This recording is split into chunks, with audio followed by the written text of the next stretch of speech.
आदाब नाजरीन, मैं शान अली नकवी। आज हम मौलाना आज़ाद नेशनल उर्दू यूनिवर्सिटी में खड़े हुए हैं, जहां पर हिजाब को लेकर एक प्रोटेस्ट का एहतमाम किया गया। तलबाओं ने हिजाब को लेकर जो कर्नाटका में हिजाब पर पाबंदी लगाई जा रही है, कुछ लोग हिजाब को लेकर स्कूल में हंगामा कर रहे हैं, तो उसके खिलाफ एक प्रोटेस्ट किया गया। आइए देखते हैं इस पर पूरी रिपोर्ट।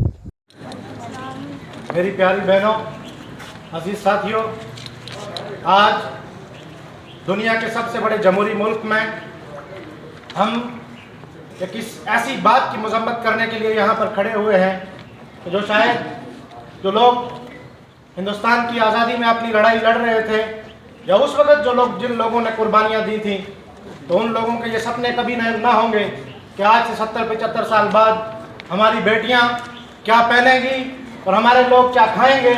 ये उसके लिए आज के 70-75 साल बाद लड़ेंगे। मैं पिछले चंद दिनों से कर्नाटका में जो हमारी बहनों पर जो जुल्म तशद्दुद हो रहा है, जिस तरीके से उनको right to freedom of choice जो उनका है कि क्या पहनेगी, उसको रोकने के लिए वहीं पर के जो जिसको आज आप इस्लामोफोबिया तो एक अलग चीज़ थी, आज इसको ये कह सकते हैं कि ये इंस्टीट्यूशनलाइज्ड इस्लामोफोबिया जो है वो बीजेपी सरकार कहीं ना कहीं लेके आ रही है। आपको एक चीज़ को समझने की ज़रूरत होगी। सबसे पहले मैं उन तमाम जो कर्नाटका में हालात बने हैं उनको कड़े अल्फाज में मजम्मत करता हूँ, और अपनी उन तमाम बहनों को ये कह देना चाहता हूँ कि आज आज़ाद के इस चमन से तमाम मज़हब मिल्लत के, तमाम रंग व नस्ल के लोग आपकी इस लड़ाई में आपके साथ खड़े हैं, और आपकी राइट हैं उनको हिंदुस्तान के हदूद में, हिंदुस्तान के आइन के हदूद में रहकर हम सब आपके साथ लड़ने के लिए तैयार हैं। और मैं मुबारकबाद देता हूँ उस बहन के जज्बे को जिसने एक ऐसी भीड़ के बीच में, जब चंद भेड़िए उसकी तरफ आ रहे थे, और ये पहली बार हिंदुस्तान में देखा गया होगा, आज से पहले भी शायद देखा गया हो, लेकिन इस तरीके की भीड़ किसी औरत के पीछे अगर दौड़ती है, ये पहली बार शायद मेरी आंखों ने देखा है, और ये पहली बार हुआ है। मैं इसकी मुजम्मत करता हूँ और उस बहन के जज्बे को सलाम करता हूँ, उसके माँ बाप को सलाम करता हूँ कि जिन्होंने ऐसी बेटी पैदा की है जिसने पूरे हिंदुस्तान के न सिर्फ मुसलमानों को बल्कि यहाँ की औरतों को, यहाँ की माइनॉरिटी को एक पैगाम दिया है कि अगर आपके हकूक़ के खिलाफ कोई खड़ा होता है, आपको किस तरीके से लड़ना है, ये आपको आज जान लेना चाहिए, और इसी चीज़ को आपको पकड़ना है, और इसी तरीके से अगर आप आईने हिंद में रहकर अपनी लड़ाई लड़ते हैं, ये उस बहन ने पैगाम दिया है, और इसमें निराश होने वाली बात नहीं है। मैं उस भीड़ उसकी तरफ आ रही थी, उसी में कुछ ऐसे लोग भी थे। मैं उन लोगों के माँ बाप को इसलिए मुबारकबाद देता हूँ कि उन्होंने अपने बच्चों को तरबियत दी कि जब उस कॉलेज के अंदर वो लोग इकट्ठा होकर उन बहनों को अंदर रोके हुए थे, तभी वहाँ पर कुछ स्टूडेंट जो दलित थे, जो बाकी हिंदू कम्युनिटी के बाकी लोग थे, वो खड़े होकर उनको तहफ़्फ़ुज़ फराहम किया। यही हिंदुस्तान का वही ख्वाब है जिसको अम्बेडकर ने कहीं आज से 70 साल पहले देखा होगा। ये वही ख्वाब था मौलाना अबुल कलाम आज़ाद का कि जिसने दलित और मुस्लिम यूनिटी की बात की थी, हिंदू मुस्लिम इत्तेहाद की बात की थी। यही पैगाम वहाँ से कर्नाटका से चंद उन लोगों ने भी दिया है। आपको इसमें निराश होने की ज़रूरत नहीं है, बल्कि इस चीज़ को समझना पड़ेगा कि आपके साथ जिस कॉन्स्पिरेसी से ये क्या चाह रहे हैं, ये एक पार्टिकुलर कम्युनिटी को किस तरीके से टारगेट कर रहे हैं और किस तरीके से मार्जिनलाइज्ड सेक्शन को ऑर्गेनाइज करने की कोशिश की जा रही है।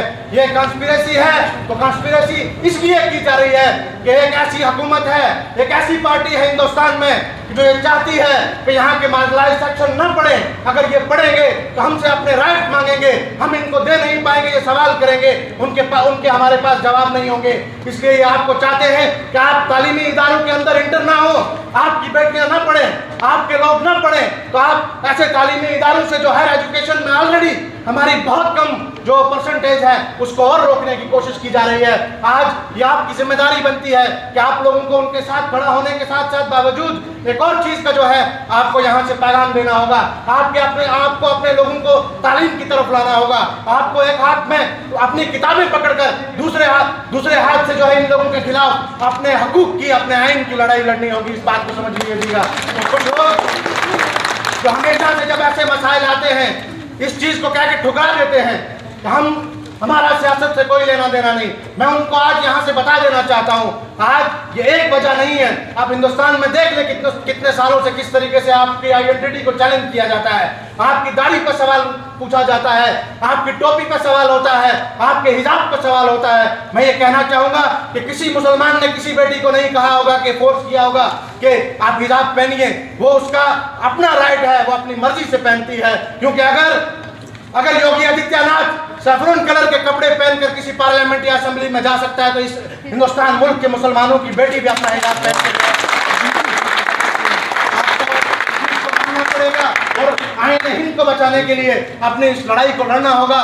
और आप वो जो लोग ये हमेशा समझते हैं कि सियासत से हमारा कोई लेना देना नहीं, जो होता है होने दीजिए, जिनके साथ हो रहा है वो खुद संभालेंगे। वो आज इस एक मसले से ये चीज समझ लें कि उस बहन ने भी ये पैगाम दिया है कि आपको सियासत में हिस्सेदारी देनी होगी, आपको सामने आकर अपनी बात करनी होगी, अपने लोगों को पार्लियामेंट और असेंबलीज में भेजना होगा। जो आपके हिजाब पर कल अगर कोई उंगली उठाए, वहां पर खड़े होकर आपके हकूक की बात कर सकें, वहां पर खड़े होकर किसी हुकूमत की आंखों में आंखें डाल के ये कह सकें नहीं, ये हमारे बच्चों का हकूक है, हमारे बच्चों को तालीम दीजिएगा। अगर आप ये नहीं करेंगे, अपने आप को इस चीज से किनारा कशी कर लेंगे, तो यकीन रखिए कि आप तालीम में भी और सियासत में भी कहीं पीछे छूट जाएंगे। और इन लोगों का जो एजेंडा है, जो हमेशा से हिंदुस्तान की सियासत में जो बहुत सारे ये चीज कहते हैं कि देश में सबसे बड़ी परेशानी ये नहीं है कि जाहिर लोग आज हुकूमत कर रहे हैं, लेकिन परेशानी ये है कि पढ़ा लिखा जो तबका है वो कहीं खामोश होकर बैठा है। आज उस पढ़े लिखे तबके को सामने आना है, उसको उठ के ये आवाज देनी होगी। और आप सबके कंधों पर ये सबसे बड़ी जिम्मेदारी बनती है, क्योंकि आप उस चमन में हैं, आप उस मौलाना अबुल कलाम आजाद के उस नाम के उस चमन में है कि जिस मौलाना अबुल कलाम आजाद ने आज से 70 साल पहले, जब इस हिंदुस्तान के मुल्क की पार्टीशन हो रही थी, उस वक्त जामा मस्जिद की सीढ़ियों पर खड़े होकर जो पैगाम आपके नाम दिया था, आपको उस पैगाम की रहबरी करनी है। आपको मौलाना अबुल कलाम आजाद की कौम और मिल्लत की उन बच्चियों की आज रहबरी करनी है, उनके तहफ़्फ़ुज़, उनकी हिफाजत के लिए आपको खड़ा होना है। लेकिन एक बात याद रखें, मैं आज इस मंच से हुकूमत हिंद को भी यह पैगाम देना चाहता हूँ, आप जिस तरीके की कंस्पिरेसी चाहें आप कर लीजिएगा, लेकिन एक बात याद रखिएगा, जब हमारे right to freedom of choice पर बात आएगी, जब आप हमारे right to freedom of religion की बात आप उस पर उंगली उठाएंगे, हम इसी तरीके से आईने हिंद के दायरे में रहकर अपनी आवाज को बुलंद करेंगे। आपको जितनी ताकतें लगानी है आप लगाइए, आपको जो करना है आप करिए, आप किसी भी स्कूल कॉलेज की एडमिनिस्ट्रेशन को जो कहना है आप कह दीजिएगा, लेकिन हम अपने हकूक लेकर रहेंगे उसी तरीके से जिस तरीके से बाकी लोग अपने हकूक का मुतालबा करते हैं। और ये पैगाम जो कर्नाटका के उन दलित भाइयों ने दिया है, मैं उनको सलाम करते हुए आज यहाँ से कहना चाहता हूँ और आपको भी ये बात बताना चाहता हूँ कि उन्होंने एक और पैगाम हम सबके नाम दिया है कि आज कहीं पर भी किसी भी कौम की, किसी भी मजहब की बच्ची अगर कहीं पर उसके साथ कोई इस तरीके से छेड़खानी हो रही हो, आप सबको खड़े होकर उसकी मजम्मत करनी चाहिए और उसके खिलाफ लड़ाई लड़नी चाहिए। मैं आपको तस्लीम कर लेना है, मैं आपका शुक्रिया अदा नहीं करूँगा इसलिए क्योंकि ये आपकी जिम्मेदारी बनती है। ना आप शायद मुझ पे एहसान कर रहे हैं, ना मैं आप पे एहसान कर रहा हूँ कि हम यहाँ खड़े होकर अपनी बात कर रहे हैं। यही ये जो चीज़ थी ये आपके कंधों पे जिम्मेदारी है और अल्लाह ताला का रोज़े क़यामत हम सब से ये हिसाब पूछेगा कि कल जब कहीं पे किसी बच्ची पर जुल्म तशद्दुद हो रहा था उस वक्त आप कहाँ खड़े थे। हम ये आज यहाँ से ये जवाब देकर कह सकते हैं कि हम कहीं मौलाना आज़ाद नेशनल उर्दू यूनिवर्सिटी में खड़े होकर उस वक्त भी हमने उस चीज़ की मजम्मत की थी। तो इसीलिए ये किसी पे कोई ये नहीं है कि आप यहाँ पर आए हमने किसी पे एहसान किया। आप इसी तरीके से अगर आपकी ज़रूरत पड़े, कल भी आपके हकूक़ पे इसी तरीके से अगर उंगली उठाने की बात की जाए, आपके हकूक़ को छीनने की बात की जाए, आप इससे भी बड़ी भीड़ लाकर यहाँ पे उस चीज़ की मजम्मत करिए।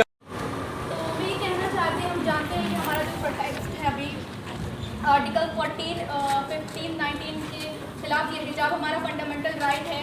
तो बहुत सारी लड़कियों की वजह यहाँ पे जो आए बताया गया, लोगों की तादाद कम थी, लोगों को बताया गया बट वो नहीं आए। तो ये चीज़ है। और जैसे कि इससे पहले भी वो हुआ, तो इस्लाम में क्या कहा गया है कि हदीस प्रॉफिट सल्लल्लाहु अलैहि वसल्लम से ऐड कि अगर तुम किसी चीज़ को गलत होते हुए देखो तो पहले उसको हाथ से रोको, अगर हाथ से नहीं रोक सकते तो मुंह से रोको, और अगर तुम तब भी नहीं इसको रोक सकते मुंह से भी तो एटलीस्ट तुम उस चीज़ को दिल में जानो। तो इस चीज़ पे हमें देखना है कि क्या हमें तो यहाँ मौका मिल रहा है तो हम यहाँ पे क्यों इतने कम हैं जो यहाँ पर आए।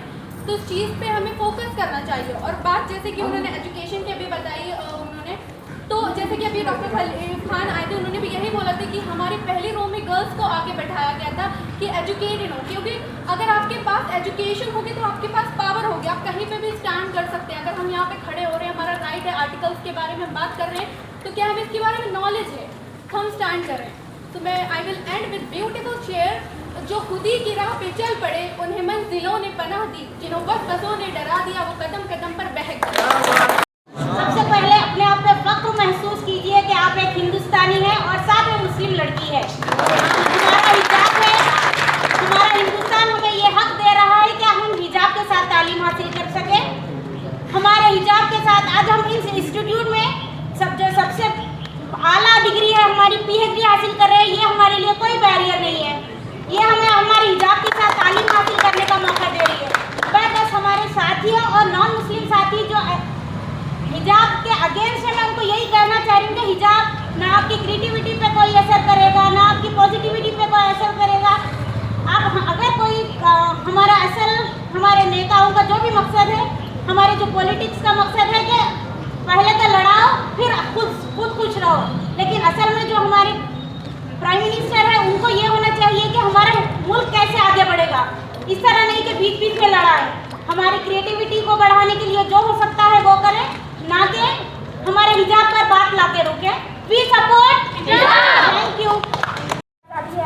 यहाँ पे कि हम लोग को अपने रिलीजन से चेंज करने की आज़ादी है, तो फिर हमारे हिजाब पे क्यों बात आ रहा है? कभी हिजाब पे आ रहा है, कभी खाने पे आ रहा है, हमेशा कुछ ना कुछ होते रहता है।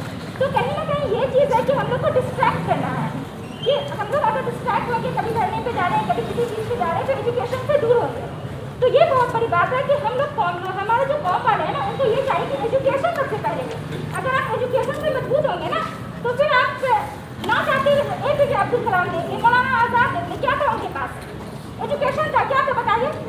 एजुकेशन था। तो ये हमारा है। और क्लास में मुझे नाम याद है, कोई गुरखा कोई मद्रासी, सरहद पर मरने वाला हर वीर था भारतवासी। यस, तो हम सबका एक हक है, अपने हक के लिए जरूर लड़िए, लेकिन एजुकेशन साथ में, मतलब ये डिस्ट्रैक्ट नहीं, उनका एक ही मकसद है।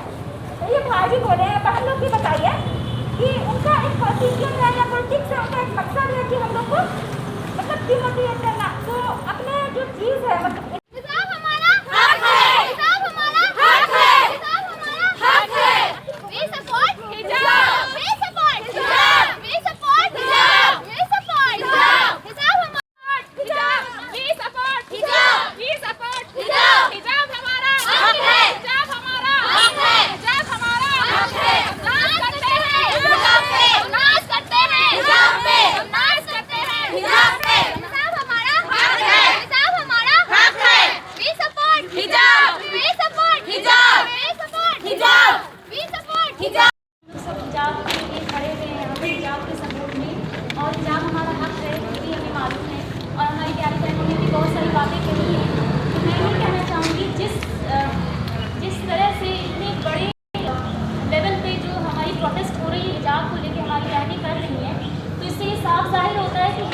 ऑपरेशन नहीं है, ये हमारी चॉइस है। ये हो गया। और अभी बहुत सारी बातें हो चुकी हैं हिजाब को लेके, तो मैं सिर्फ एक ही बात कहना चाहूँगी कि अपने हक के लिए लड़ें, अपने हक के लिए उठिए, खामोश नहीं रहें। और एक शेर के साथ अपनी बात खत्म करना चाहूँगी। खामोश मिजाजी तुम्हें जीने नहीं देगी, खामोश मिजाजी तुम्हें जीने नहीं देगी, इस दौर में जीना है जो कोहराम मचा।